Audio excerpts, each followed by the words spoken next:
নমস্কাৰ। Assam police constable ABUB আৰু SI এক্সামলৈ আৰু বৰ বেছি দিন নাই। গতিকে বহুতে মোক কুৱেশ্যন কৰি আছে যে অসম পুলিচ কনিষ্টবলতে হওক বা SIতে হওক জিকেৰ পৰা কোনোমত টপিক বেছিকৈ কমন পৰে তাৰ ওপৰত সুধি আছে। গতিকে আজিৰ ভিডিঅ'টো তেওঁলোকৰ বাবে। জিকে বুলি ক'লে জেনেৰেল নলেজৰ ভিতৰত এই 7টা মেইন টপিক আছে। ইয়াৰ ভিতৰত বহুতো ছাব টপিক আছে। প্ৰথমটো মেইন টপিক হৈছে ইণ্ডিয়ান হিষ্ট্ৰী, নেক্সটটো হৈছে ইণ্ডিয়ান জিঅ'গ্ৰাফী, থাৰ্ডটো হৈছে ৱৰ্ল্ড জিঅ'গ্ৰাফী, 4 নম্বৰটো হৈছে আছাম হিষ্ট্ৰী, 5 নম্বৰটো হৈছে আছাম জিঅ'গ্ৰাফী, 6 নম্বৰটো হৈছে কাৰেণ্ট এফেয়াৰ আৰু 7 নম্বৰটো হৈছে জেনেৰেল ছায়েন্স। ইয়াৰ পিছত আমি ছাব টপিকখিনিৰ বিষয়ে আলোচনা কৰিম। ছাব টপিকসমূহ হৈছে এইসমূহ। প্ৰথমটো হৈছে বুক এণ্ড অথৰ, অৰ্থাৎ কোনখন বুক কোনজন লেখকে লিখিছিলে, কেতিয়া পাব্লিছ হৈছিলে সেইটো কথাও আহে কেতিয়াবা। যেনেকৈ ধৰক যোৱা বছৰ আহিছিলে হালধীয়া চৰাই বাওধান খাই, কিতাপখনক কোনে লিখিছিলে। তেনেদৰে নতুনকৈ সাহিত্য একাডেমী বঁটা কোনখন পাইছে, বা আকৌ ইণ্ডিয়াৰ ভিতৰত চাবলৈ হ'লে অৰ্থশাস্ত্ৰ কোনে লিখিছিলে, ৰাষ্ট্ৰংগিনী কোনে লিখিছিলে, সেইসমূহ। 2 নম্বৰ ছাব টপিকটো হৈছে ইম্পৰ্টেঞ্চ আৰ্টিকলসমূহ, অৰ্থাৎ কনষ্টিটিউশ্যনত যিসমূহ আৰ্টিকল আছে তাত মৌলিক অধিকাৰ কোনটো আৰ্টিকলত আছে, ফাণ্ডামেণ্টেল ৰাইটসমূহ কোনটো আৰ্টিকলত আছে, সেইসমূহৰ আহিব পাৰে। 3 নম্বৰটো হৈছে হিষ্ট্ৰিকেল বেটেলছসমূহ, অৰ্থাৎ কোনখন যুদ্ধ কেতিয়া হৈছিলে, কাৰ মাজত হৈছিলে, যেনে পানীপথৰ যুদ্ধ কিমান চনত হৈছিলে, কাৰ মাজত হৈছিলে, সেইটোৱে হওক, বা শৰাইঘাট যুদ্ধ কাৰ মাজত হৈছিলে, কিমান চনত হৈছিলে, সেই সময়ত আহোম ৰজা কোন আছিলে, সেইসমূহ আহিব পাৰে। 4 নম্বৰটো হৈছে মনুমেণ্ট এণ্ড টেম্পলছ, অৰ্থাৎ কোনটো টেম্পুল ঠাইত অৱস্থিত, কোনটো টেম্পুল কোনজন ৰজাই বনাইছিলে, কোনটো টেম্পুলৰ লগত কি হিষ্ট্ৰী জড়িত হৈ আছে, এইসমূহৰ। যেনে ধৰিব পাৰে আপুনি উমানন্দ মন্দিৰৰ ওপৰত খুব আহে, উমানন্দ মন্দিৰৰ ওপৰত কুৱেশ্যন। উমানন্দ মন্দিৰ কোনখন পাহাৰত অৱস্থিত, উমানন্দ মন্দিৰটোৰ কোনজন ভগৱানক পূজা কৰা হয়, সেনেধৰণৰ কথাবোৰ। তাৰপিছতে 5 নম্বৰটো হৈছে ফ্লক ডান্সসমূহ, অৰ্থাৎ কোনখন ষ্টেটৰ কি ডান্স আছে সেইসমূহৰ বিষয়। যেনে ৰাজস্থানৰ কি আছিলে, অসমৰ মেঘালয়ৰ কি আছে, সেইসমূহৰ ডান্সৰ বিষয়ে চাব। 6 নম্বৰটো হৈছে ক্লাছিকেল ডান্সসমূহ, অৰ্থাৎ আমাৰ যি ক্লাছিকেল ডান্স আছে এই ক্লাছিকেল ডান্সসমূহ, যেনে ভাৰত নাট্যম কোনখন ৰাজ্যৰ লগত জড়িত, কথক কোনখন ৰাজ্যৰ লগত, কথাকালি, এইবোৰ চাব আপোনালোকে। আৰু ষ্টেট এণ্ড ফেষ্টিভেল, অৰ্থাৎ কোনখন ষ্টেটত কিসমূহ ফেষ্টিভেল আয়োজন কৰা হয়। আৰু বাকীখিনি চোৱাৰ উপৰি আমি অসমত চাব, অসমৰ বড়ো জনজাতিসকলে কোনটো ফেষ্টিভেল আয়োজন কৰে, মিচিংসকলে কোনটো ফেষ্টিভেল আয়োজন কৰে, কোনটো ফেষ্টিভেলত কিসমূহ সাজ পৰিধান কৰে, এইসমূহৰ ওপৰত চাব। এইটো হৈছে হেডকোৱাৰ্টাৰসমূহ, অৰ্থাৎ বা নাটটো হেডকোৱাৰ্টাৰ ক'ত আছে, এনেকুৱা ধৰণৰ।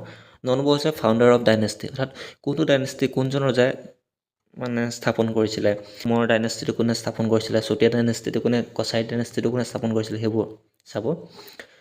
10 নম্বৰ হৈছে ইম্পৰ্টেণ্ট এমেণ্ডমেণ্ট, কোনটো ইম্পৰ্টেণ্ট এমেণ্ডমেণ্ট সেইবোৰ চাব। যেনে ধৰক 42নং সংবিধান সংশোধনী এমেণ্ডমেণ্ট, বা আৰু এতিয়া GST যিটো এমেণ্ডমেণ্ট কৰি GSTটো ইনক্লুড কৰিলে, সেইসমূহৰ চাব।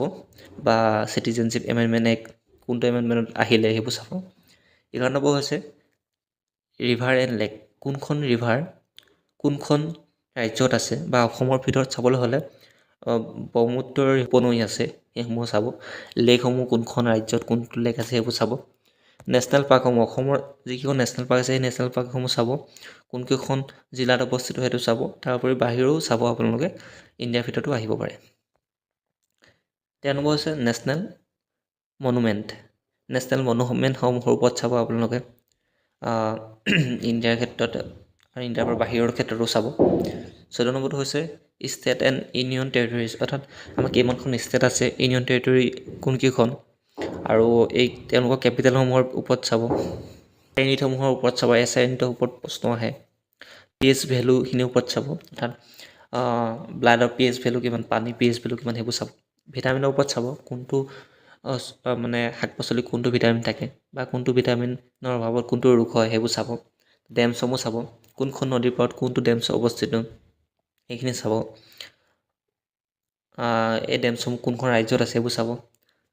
19টো হৈছে ছ'লাৰ ছিষ্টেমৰ ওপৰত চাব, ছ'লাৰ ছিষ্টেম আটাইতকৈ ডাঙৰ গ্ৰহটো কোনটো, আটাইতকৈ সৰু গ্ৰহটো কোনটো, সেইসমূহৰ ওপৰত চাব।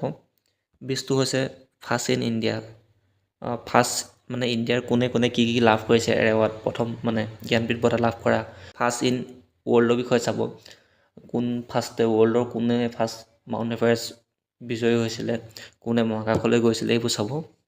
তাৰপিছত চাব ইম্পৰ্টেঞ্চ এৱাৰ্ডসমূহৰ বিষয়ে, কোনটো এৱাৰ্ড কাক প্ৰদান কৰা হৈছিলে, কেতিয়া প্ৰদান কৰা হৈছিলে, ৰিচেণ্টলি কি এৱাৰ্ড প্ৰদান কৰা হৈছে সেইবোৰ চাব।